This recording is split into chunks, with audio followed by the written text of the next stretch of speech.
اهلا اهلا اهلا اهلا، عاملين ايه؟ يا رب تكونوا بخير. النهارده الفيديو هنجرب فيه مع بعض منتجات غريبه للبيت. الحقيقه ان كلها كانت مفيده جدا جدا جدا. انا جايه لكم من بعد الفيديو، فبقول لكم ان الفيديو ده كان كله حاجات مفيده، فما تفوتوش منه ولا خطوه وتابعوه للاخر، لانه اكيد هتطلعوا بمنتج هيعجبكم وهينفعكم جدا وهيغير من سيستم حياتكم، لان هي فعلا حاجات كلها حلوه ومفيش ولا حاجه فيها وحشه. من دلوقتي الفيديو كله 10 من 10، فهتطلعوا بحاجه تستفيدوا منها اكيد. فما تنسوش تكملوا الفيديو للاخر.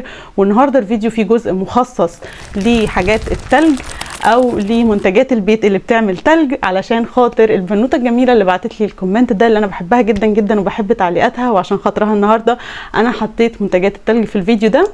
فما تنسوش قبل ما نبدا الفيديو تعملوا لي لايك وتدوسوا كمان سبسكرايب، تكتبوا لي تحت اي اقتراحات لفيديوهات جديده، ويلا بينا نبتدي.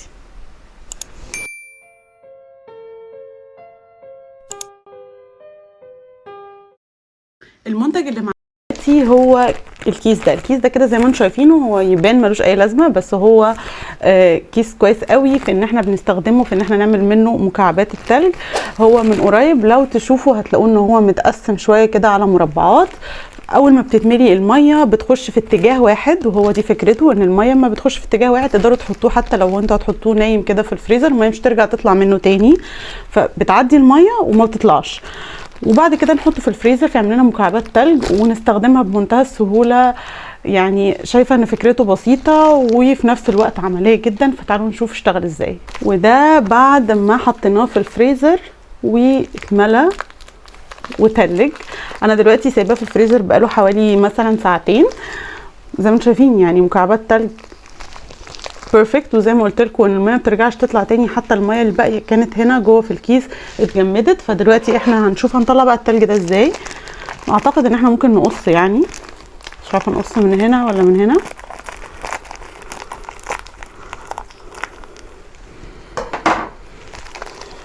اوكي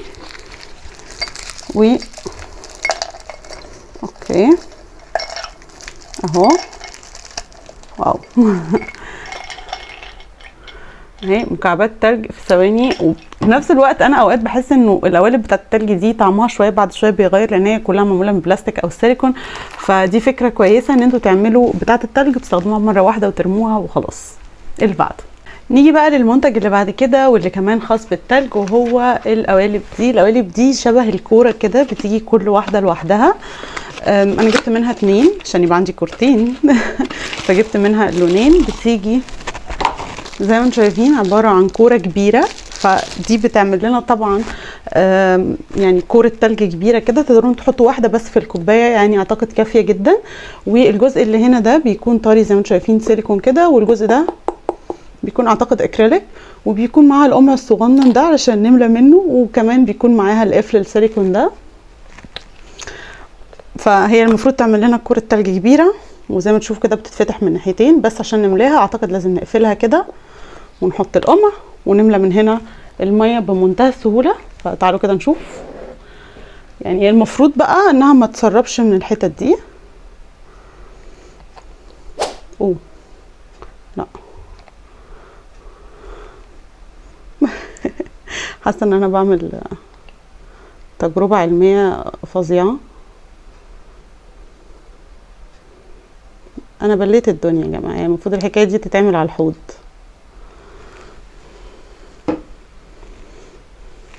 اهو ما بتطلعش ميه خالص من الحواف بتاعتها، وطبعا المفروض تتملي لحد الاخر.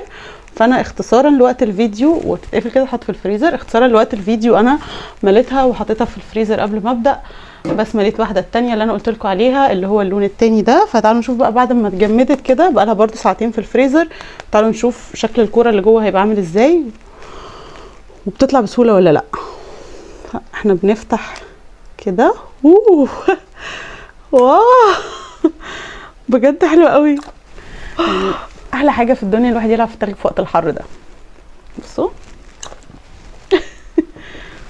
بس بعد كده هنجيبها في الكوبايه. معانا كوره تلج تحفه بصراحه. انا حبيت ده قوي قوي قوي، لان هو حته التلج حلوه كده، وكمان اعتقد كبيره يعني هتسيح بصعوبه. ولان الكرة دي بتتفتح نقدر نحط فيها فواكه او مثلا نحط فيها اعشاب زي النعناع او اي حاجة تانية تدي طعم حلو قوي للمية بدل المية ما تكون سادة. شكلها امور بيرفكت بصراحة. القوالب دي حبيتها جدا جدا وهديها 10 من 10. اللي بعد والمنتج اللي بعد كده واللي برضو خاص بالتلج وفي منه اشكال كتير ومشهور جدا جدا، اعتقد كل الناس جربته بشكل او باخر، فانا جبت منه الشكل ده والحقيقه اول مره هجربه، وهو اللي بيعمل الايس كريم كده في العصايه زي الايس كريمات اللي هتطلع لكم على الشاشه.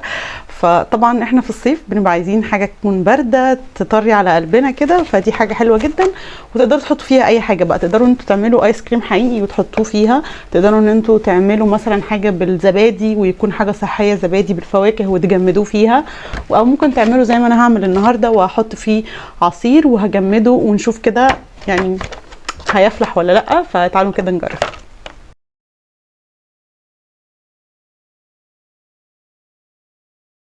العصير ده هيتدلق عليا حالا.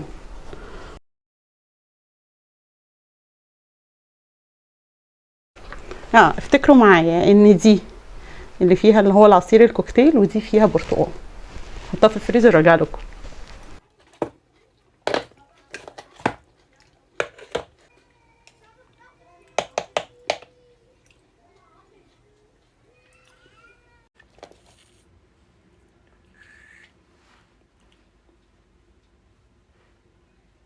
معانا دلوقتي بقى منتج المفروض ان هو بيعمل لنا شكل بالخيار او الجزر او اي حاجه احنا بنعملها فيه وبيدينا شكل حلو جدا تقدروا ان انتوا تزينوا بيه الاكل، وهو البرايه الكبيره قوي دي. بصوا البرايه دي يعني شكلها عملاق. انا دي جبتها من تيكي ماكس ومستعده قوي ان انا اجرب معاها الجزره ونشوف هتعمل لنا شكل عامل ازاي.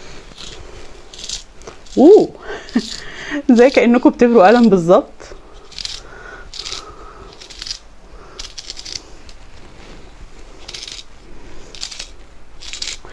تا تا تا تا. شايفين بجد الشكل اللي بيطلع حلو قوي بس واقع. حلو بجد يعني عامل زي كأنه وردة. طبعا يتحط فوق السلطة يبقى شكله أمور جدا، او ممكن تزينوا بيه الأطباق. حلو قوي البتاعة دي وشغالة 10 من 10. نيجي بقى للمنتج اللي بعد كده واللي برضو خاص بتقطيع الخضار، وهو طبعا يعني القشرة دي. القشرة دي بقى فكرتها في السنون بتاعتها ان هي مش مستقيمة، يعني مش اللي هو العادية الناعمة دي، لكن السنون بتاعتها زي ما انتم شايفين كده فيها ناحيتين، الناحية دي والناحية التانية اللي هي المشرشرة اكتر بكتير اهي. فالمفروض انها تدينا اشكال مختلفة واحنا بنقطع بيها الخضار. فتعالوا كده نجرب في نفس الجزرايه العجيبة دي ونشوف الناحيتين. تعالوا نشوف الناحية الضيقة الاول. الناحية الضيقة بتقشر تقشير عادي خالص. هنشوف الناحية التانية. بصوا هي بتطلع الجزر زي كأنه مبشور كده او كأنه متقطع شرايح رفيعة خالص. بصوا شكل الشرايح بتاعته. انا بس عشان مش متحكمة فيها قوي وانا ما بصور. نجحت في الاختبار وتفعل ما تقوله و10 من 10. اللي بعد نيجي للمنتج اللي بعد كده واللي انا جبته من شي ان، وهو الغطيان دي اللي هي بتغطي الاطباق. انا عندي صغيرين اللي هم بيغطوا البرطمانات والكوبايات اللي هم بتوع ايكيا، احط بصورتهم، بس دول انا شفتهم في كل مكان وكل مره بعايزه اشتريهم بيحصل حاجه. فالمره دي وانا بعمل الاوردر بتاع شي ان افتكرت وجبتهم. وبيجي كده مقاسات كتيره بقى من الصغير للكبير زي ما انتم شايفين. كام واحده؟ 3 و3 6. انا عندي مشكله عويصه في ان انا اغطي الاطباق واحطها في الثلاجه. بتضايق قوي من بتاع الاسترتش ده يعني بالنسبه لي تاسك اصلا. فدي ممتازه، فكرتها حلوه وبسيطه ومحكمه. حلوه ممتازه 10 من 10. نيجي بقى للمنتج اللي بعد كده وهو المنتج ده. المنتج ده عباره عن مكوه، بس مكوه صغيره جدا بتعمل بيها نقفل بيها الاكياس البلاستيك او اي حاجه. مثلا احنا فتحنا مثلا كيس رز وعايزين نقفله، كيس شعريه، كيس اي حاجه في المطبخ يعني وعايزين نقفلها. فده المفروض بنكوي كده بتقفل الكيس كويس قوي، والمفروض يعني ان هي بتسخن الكيس فبيقفل فما بيدخلوش اي هواء. فحلوه طبعا كمان في كيس عيش او حاجه زي كده. فتعالوا نشوف كده بتشتغل ولا لا. طيب هي دلوقتي بتشتغل ببطاريتين اوكي حطيت البطاريتين، ومفروض ان دي بنشيلها كده وبنقفل دي على بعضها علشان تسخن، فهنسيبها تسخن شويه وبعدين نحاول نقفل بيها هذا الكيس الصغير. اوه قفلت الكيس قفلته. بصوا الحته اللي انا عملتها اهي قفلت يا جماعه. طب تعالوا نقفله لحد الاخر.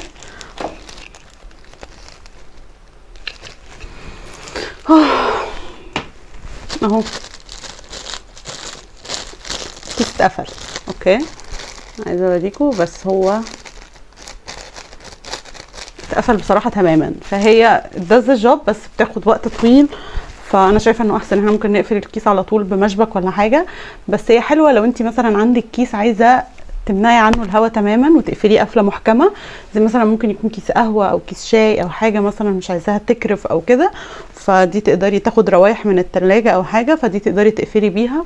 بس هي بتشتغل، وانا مستغربه بصراحه ان المكوه دي بتشتغل. وبنرجع نعمل دي كده، هي بس بتعمل فاصل ما بين الحد ده والحد ده خلاص.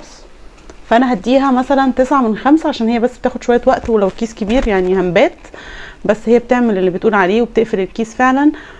ف يا 9/5. اللي بعده بعد كده هو الحامل ده. الحامل ده انا شفته على شي ان وعجبني بصراحه لان فكرته في منتهى البساطه. انا باخد الموبايل معايا المطبخ، انا باخد الموبايل في اي حته الموبايل معايا في المطبخ، فانا بحطه في اي حته وخلاص فبيتبهدل، فحبيت اجيب ده علشان احط فيه الموبايل. بصوا يعني هو حامل للموبايل بس فكرته في منتهى البساطه.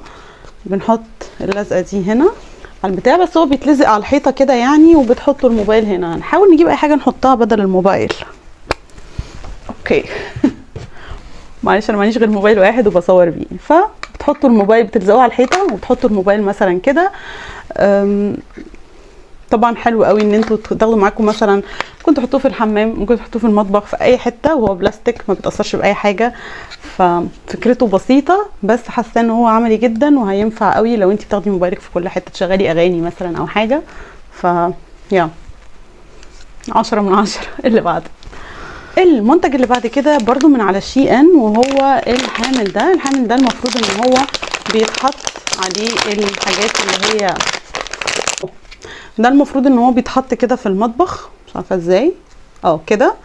اوكي وبتلزقوا دي وبتحطوا ده كده، وبيتعلق بقى فيه اي حاجه في المطبخ. يعني المفروض ان هو بيتعلق فيه المعالق الطويله وكده. فتعالوا نشوف كده بيشتغل ازاي. يلا بينا. للاسف زي ما انتم شايفين حاولت الزقه اكتر من مره بس مش بيلزق خالص، وفي الاخر الحاجه وقعت بيه، فهو ما بيلزقش. 0/10. المنتج اللي بعد كده حاجه خاصه بالتويلت او الحمام، فانا حاولت ان انا اصوره لكم على قد ما اقدر من غير ما اجرح مشاعركم بان انا اكون بصور في الحمام، لانه بصراحه حسيت حاجه محرجه قوي. بس تعالوا كده نشوف وانا بطلعه من العلبه وبشوف الكواليتي بتاعته. انا طبعا اشتريته من على شي ان، والكواليتي بتاعته انا حسيت انها يعني ضعيفه شويه، لانه شكله ما كانش قايم قوي، وكان الكيس بتاعه رديء زي ما انتم شايفين في الفيديو، وكان يعني اي كلام. بس بيعمل الوظيفه بتاعته 100 واديله 10/10، لان انا مش هقدر اشيل اي درجات منه. انا بصراحه عملي جدا وممتاز، بس مشكلته في حاجه واحده، ان انت بتضطري تشتري الكبسولات اللي بتيجي معاه دي، بتقدري تشتريها على طول على طول على طول.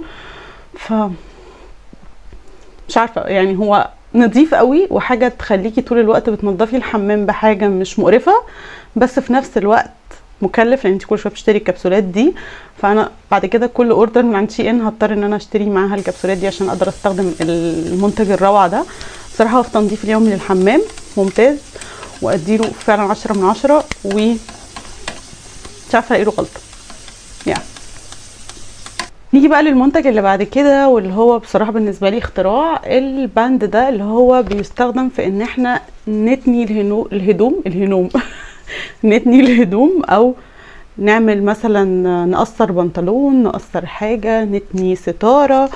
فالمفروض ان ده عباره عن شريط كده بيتحط في الهدوم ونعمله بالمكوه فتلزق في بعض وتتني ومن غير خياطه خالص. ماشي فهمتوا فكرته؟ فتعالوا كده بقى نجربه مع بعض. اهو انا ما عنديش مكوه اللي هي كده دي، فعندي مكوه شعر اللي هي البيبي ليس، فهو ده اللي انا هعمله. جبت قماشه كده عاديه، اوكي، وده نفتحه.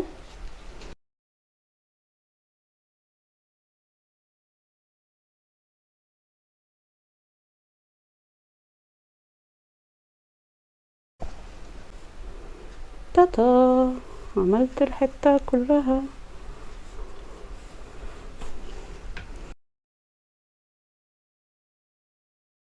متنية كأنها احسن من الخياطة. بصوا